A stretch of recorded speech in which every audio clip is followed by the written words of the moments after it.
Hi, guys. Good evening, and welcome back once again to the EdWord. I'm your host, Eddie, and in tonight's video, I will be discussing what I thought of the latest and very revealing episode of our favorite show, The Walking Dead. Just finished watching the latest episode. Now, before I begin, of course, as usual with most of my episode reviews, this is a spoiler-filled review, so if you're not caught up on The Walking Dead by this episode or previous episodes, do not keep watching or listening because I'm going to be dropping some bombshells and spoilers. So, you have been warned. That being said, let's jump right into it.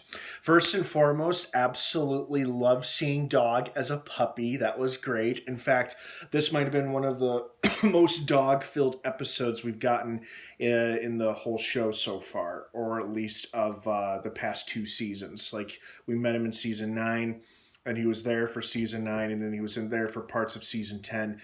And it feels like it was great that he kind of got, like any character, he got his own backstory and origin as well. As sad as it was so cute seeing him as a puppy and how he instantly warmed up to Daryl, like upon meeting him for the very first time. Like, he knows, it seems like he's a good judge of character, and I think that's one of the reasons why Leah, while holding him at gunpoint, realized that Daryl can be trusted, or he's not a threat at least, because her dog likes him.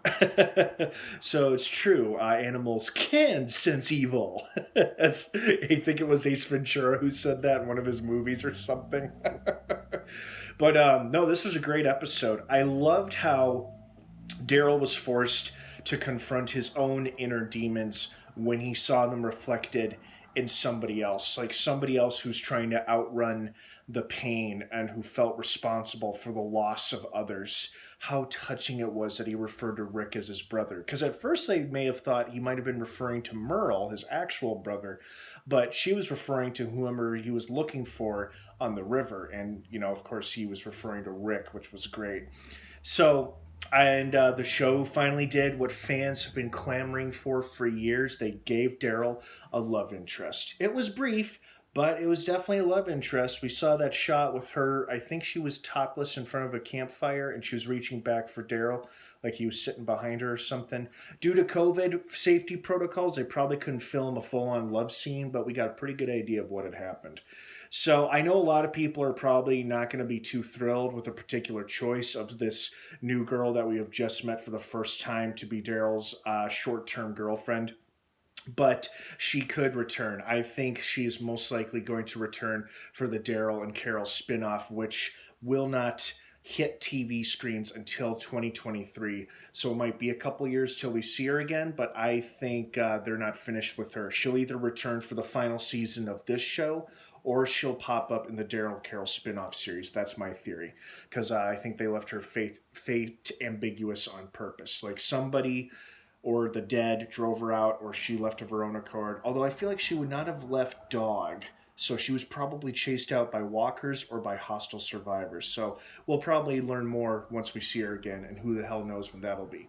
But overall, good episode. I really loved how Daryl honestly called out Carol on her BS. Now, I totally get where Carol's coming from. She was a grieving mother.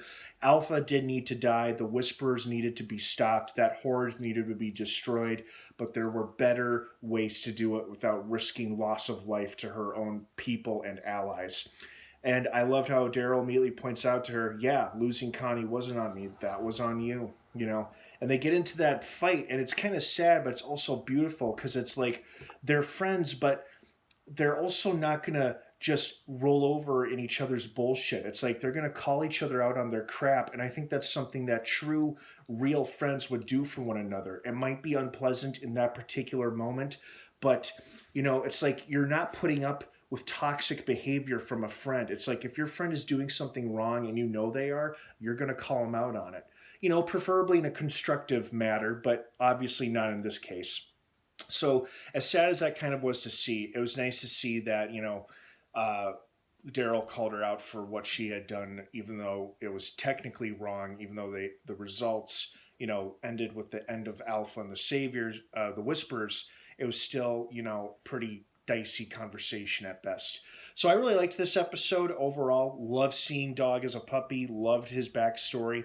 Interesting backstory for Leah. And I really did enjoy how Daryl was kind of forced to look at himself and his own reflection in the reflection of a fellow survivor who was a lot like him. So, what did you guys think of this episode? What were your thoughts and feelings on it? I'd love to hear from you guys. Feel free to sound off down below in the comments section. Thank you so much for watching, and of course, stay subscribed and stay tuned to this channel for more Walking Dead videos. More episodes drop on Sunday nights on AMC. Have an awesome rest of your weekend, everyone, and of course, until next time, may the Force be with you.